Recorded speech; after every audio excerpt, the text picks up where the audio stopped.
Noza TV involved now.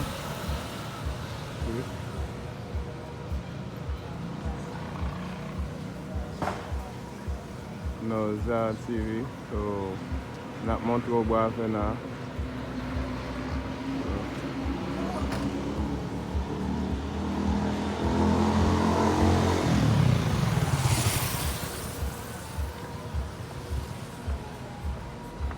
Then do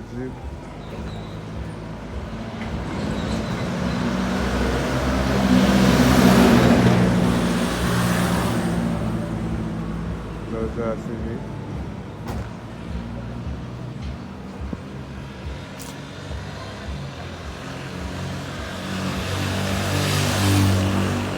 E kon sa wap men a e la.